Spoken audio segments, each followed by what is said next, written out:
মাজনীজ কিচেনলৈ আপোনালোকক আদৰণি জনাইছোঁ। আজি মই আপোনালোকৰ ওচৰত বনাবলৈ লৈ আনিছোঁ আলু পুৰি। মোৰ ৰেচিপিটো যদি আপোনালোকৰ ভাল লাগে তেতিয়াহ'লে মোৰ চেনেলটো সাবস্ক্ৰাইব কৰিব আৰু জৰুৰ বেল আইকন প্ৰেছ কৰিব যাতে মোৰ নতুন নতুন ৰেচিপিৰ আপডেট আপোনালোকে পাই থাকে। আলু পুৰি বনাবৰ কাৰণে মই লৈছোঁ 2 কাপ আটা,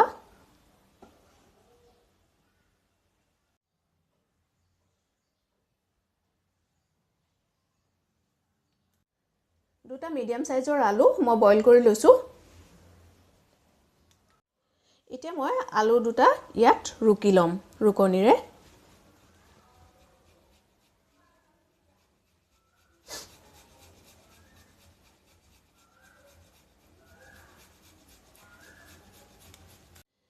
এতিয়া মই ইয়াত দিম 1/4 টিস্পুন আজৱাইন।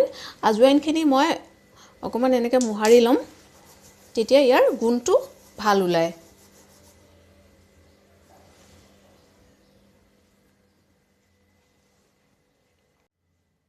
1/4 টিস্পুন কাশ্মীৰী লাল মিৰ্চ পাউডাৰ দিছোঁ।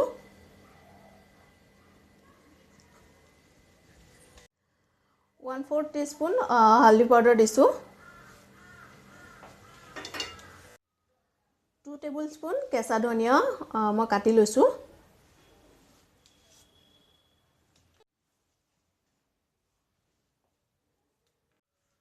আন্দাজ অনুসৰি নিমখ দিছোঁ আৰু 2 টিস্পুন ৰিফাইন তেল লৈছোঁ।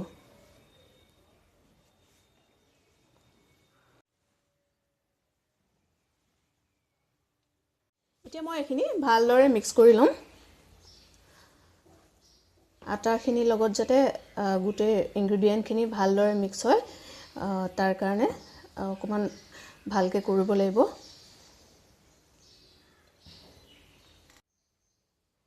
এইখিনি এতিয়া ভালকৈ মিক্স হৈ গৈছে। মই এতিয়া পানী দি এইখিনি মঠিম।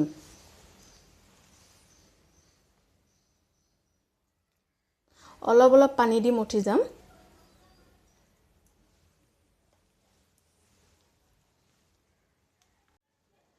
আটাখিনি মঠা হৈ গৈছে। এতিয়া মই এইখিনি 20 মিনিটৰ কাৰণে ঢাকি ৰাখি দিম। 20 মিনিট হৈ গ'ল। এতিয়া মই ইয়াত অকমান ৰিফাইন তেল সানি ল'ম।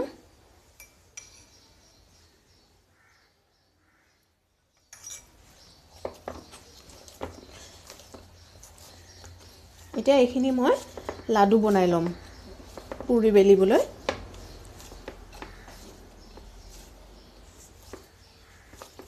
এনেদৰে মই লাডু কৰি লৈছোঁ। এতিয়া মই এইখিনি বেলি ল'ম। এতিয়া মই এই লাডুটোত অকমান তেল সানি ল'ম।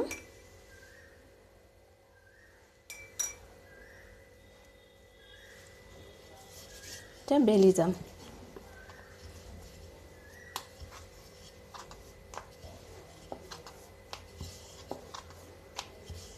এনেদৰে মই বাকীকেইখনো বেলিম।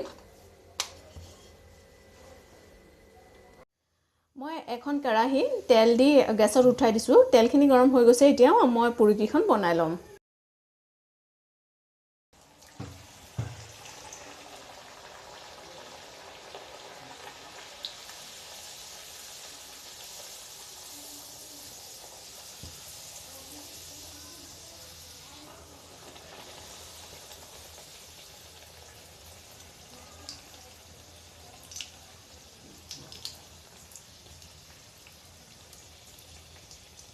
এনেদৰে মই বাকীখিনি পুৰিও বনাই ল'ম।